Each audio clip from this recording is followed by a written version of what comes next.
ఇప్పుడు బయట ఉన్న రియల్ ఎస్టేట్స్కి మీ రియల్ ఎస్టేట్కి డిఫరెన్స్ ఏంటి? ఓన్లీ మనీ కోసమే వర్క్ చేసుకుంటూ కమిట్మెంట్స్ ఫెయిల్ అవుతూ వెళ్ళాం అనుకుంటున్నాను. సార్ మీకు వచ్చిన ప్రాఫిట్లో ఒక 50% లైక్ డొనేట్ చేయడము, లేకపోతే ఇంకా వేరే ఖర్చులకి, లేకపోతే ఎంప్లాయీస్కి, యోషితాని ఏ స్టేజ్లో చూడాలి అని మీ డ్రీమ్? ఈ స్థాయిలో ఆ స్థాయిలో చూడాలనే కంటే కొన్ని లక్షల మందికి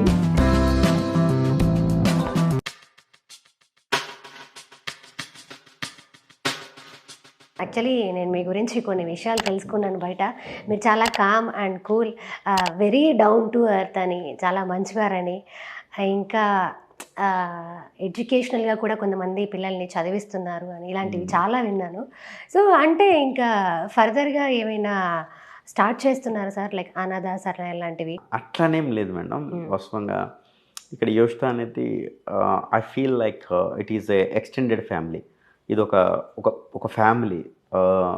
మీరు ఎప్పుడైనా నన్ను అబ్జర్వ్ చేస్తే మన యాడ్స్ కావచ్చు, ఏదైనా కూడా మనం ఎప్పుడు కూడా బ్రాండ్ అన్నట్టుగా ఎప్పుడు ప్రొజెక్ట్ చేయలేదు. అండ్ యోషిత ఇంకొకటి, అంటే ఏదైనా బిజినెస్ ప్రమోట్ చేసే ముందు లేకపోతే చేసిన తర్వాత పక్కా వాళ్ళ కింద నంబరు లేకపోతే డీటెయిల్స్ ప్రతి ఒక్కటి ఇస్తారు. మీ యాడ్స్ కొన్ని నేను చూశాను, ఎక్కడ డీటెయిల్స్ కానీ లేకపోతే ఫోన్ నెంబర్స్ కానీ ఏవీ లేవు. యాక్చువల్ నాకు ఇది పెద్ద డౌట్, అంటే ఎందుకు? ఇది సహజంగా ఏంటంటే మేడం, నేను స్టార్ట్ చేసినప్పుడు అంటే నేను బేసికల్గా నేను ఎంబీఏ మార్కెటింగ్. సో ఒక మార్కెటింగ్ పర్సన్కి వచ్చే పెద్ద ఇబ్బందులు ఏంటంటే ఎస్పెషల్లీ మార్కెటింగ్లో అంటే కంపెనీ వాళ్ళని సేల్స్ చేయమని అడుగుతుంది, కంపెనీ మార్కెటింగ్ చేసేస్తుంది. అంటే కంపెనీ ఫర్ ఎగ్జాంపుల్ నేను నెంబర్ ఇచ్చిన అనుకోండి, ఇక్కడ కొన్ని వందల మంది వేల మంది యోషిత మీద డిపెండ్ అయ్యి వర్క్ చేస్తుండ్రు. ఆ రిజల్ట్ నేను వాళ్ళకి ఇవ్వాలనుకుంటున్నాను, ఆ బెనిఫిట్ నేను వాళ్ళకి ఇవ్వాలనుకుంటున్నాను. ఇప్పుడు నెంబర్ వేసిన తర్వాత ఇక్కడి నుంచి వర్క్ చేయించి ఆ బెనిఫిట్ అంతా నేను తీసుకుంటే నాకు అంత ఆ సాటిస్ఫాక్షన్ అనిపించదు. సో ఆ బెనిఫిట్ ఇప్పుడు కస్టమర్కి యోషిత అనేది తెలియాలి, తర్వాత నెంబర్ అనేది ఉండొద్దు.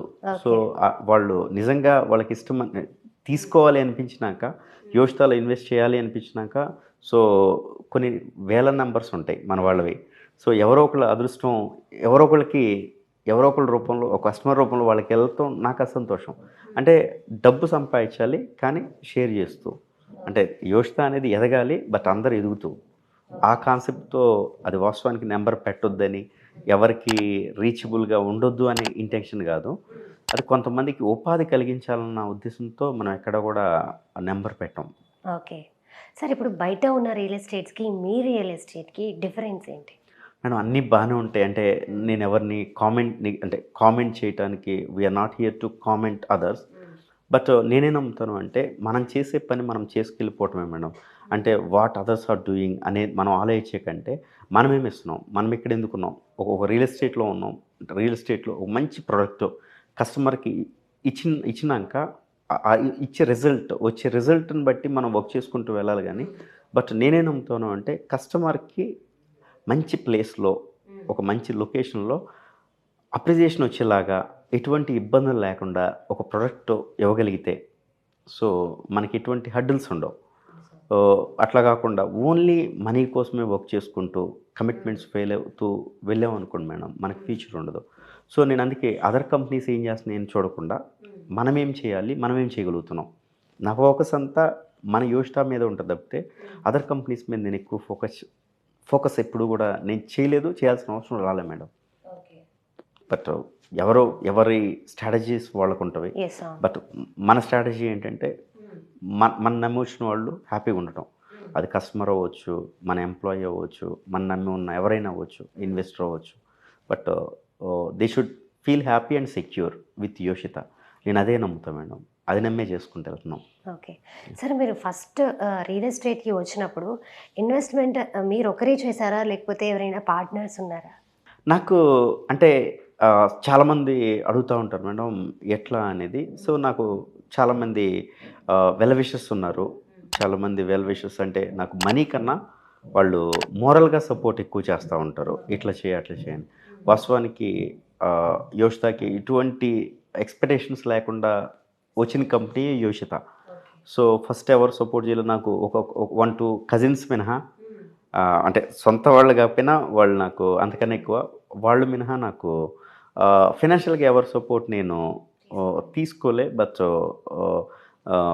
మన టీమ్ సపోర్ట్ అవ్వచ్చు, అంటే మంచిగా వీళ్ళు మార్కెటింగ్ సేల్స్ అవ్వచ్చు, కస్టమర్ సపోర్ట్ అవ్వచ్చు, వాళ్ళ వల్లే మన ఈ కంపెనీ ఈ స్థాయిలో ఎదిగింది. నేను చెప్పినట్టుగా వెరీ ఫ్యూ పీపుల్ నాకు ఇనిషియల్ స్టేజ్లో సపోర్ట్ చేయబట్టి మనం బెటర్గా ఉన్నాం. ఓకే. సార్ మీరు ఫస్ట్ రియల్ ఎస్టేట్‌కి వస్తాను అని అన్నప్పుడు మీ ఫ్యామిలీ రియాక్షన్ ఏంటి?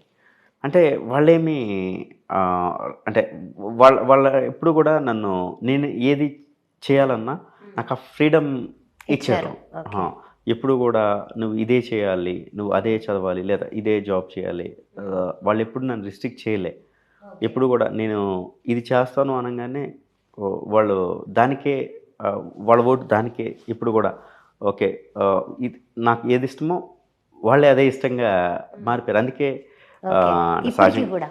ఇప్పటికి కూడా అంటే మా మదర్ లేకపోయినా కూడా మా ఫాదర్ నన్ను ఎప్పుడు కూడా క్వెషన్ చేయలే. ఇప్పటి వరకు కూడా ఎప్పుడు క్వెషన్ చేయలే. నువ్వేం చేస్తున్నావు?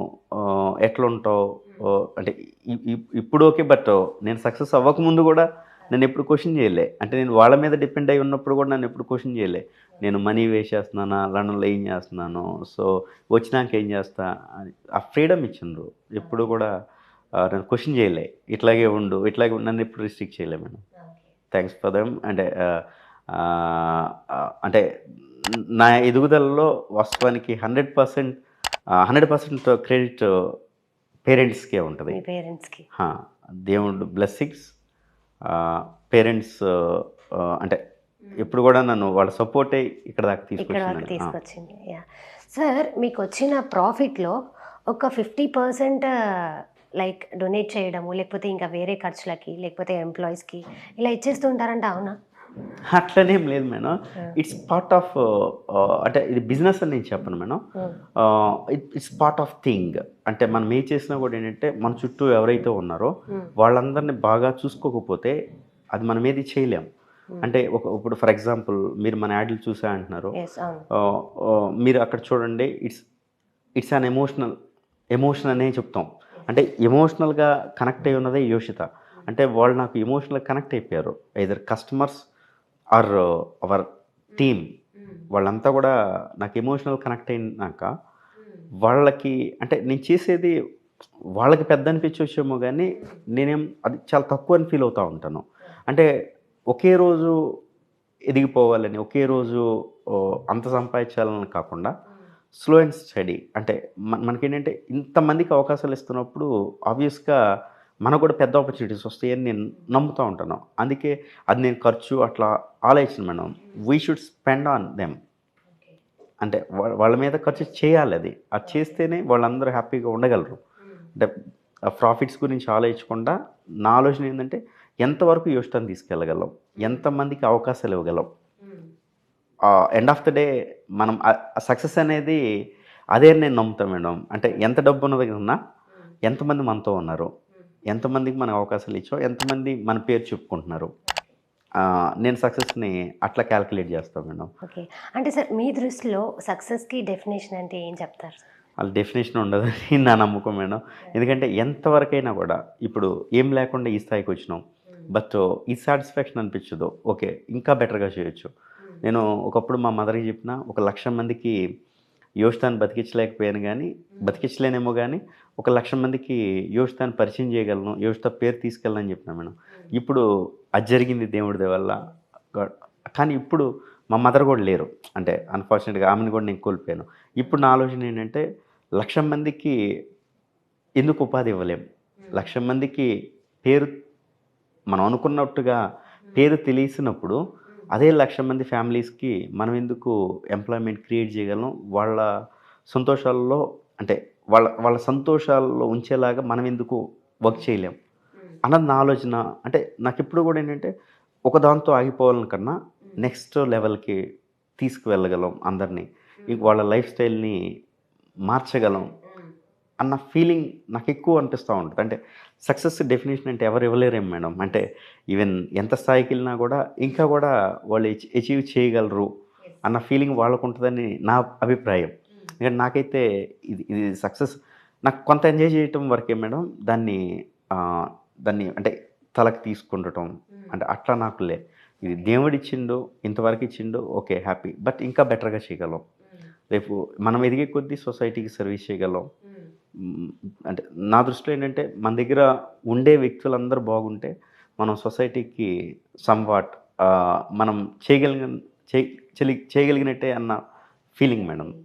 సార్ అండ్ ఇంకా ఫైనల్గా యోషితాని ఏ స్టేజ్లో చూడాలి అని మీ డ్రీమ్? నేను ఆల్రెడీ మీకు చెప్పాను మేడం. యోషిత అనేది అందరికీ ఎమోషన్ మేడం. ఇక్కడ నాకనే కాదు, ఎందుకంటే తను నాకు అక్కబిడ్డ, మేనకోడలు.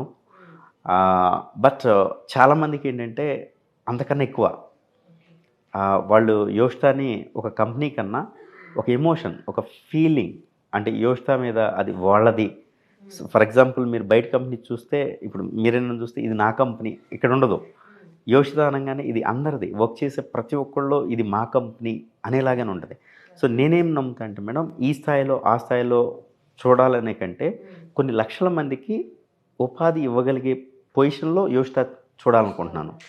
కొన్ని లక్షల మందికి సరైన గైడెన్స్ ఇస్తూ వాళ్ళ ఇన్వెస్ట్మెంట్ని చూస్తూ యోషితాని అదర్ ఆస్పెక్ట్స్లో, అంటే not only in real estate, construction we make go into, మేము ఫ్యూచర్లో వెళ్ళాలనుకుంటున్నాం, యోషితాన్ని ఎక్స్పాండ్ చేయాలనుకుంటున్నాం, హాస్పిటల్స్లోకి వెళ్ళాలని, హోటల్స్లోకి వెళ్ళాలని, సో షాపింగ్ మాల్స్, సో అట్లా ఆలోచన చేస్తున్నాం. అన్నీ అనుకూలిస్తే యోషితాన్ని మంచి పొజిషన్లో చూడగలమని నా నమ్మకం. బట్ అది దేవుడు సపోర్ట్ చేయాలి, పరిస్థితులన్నీ సపోర్ట్ చేయాలి.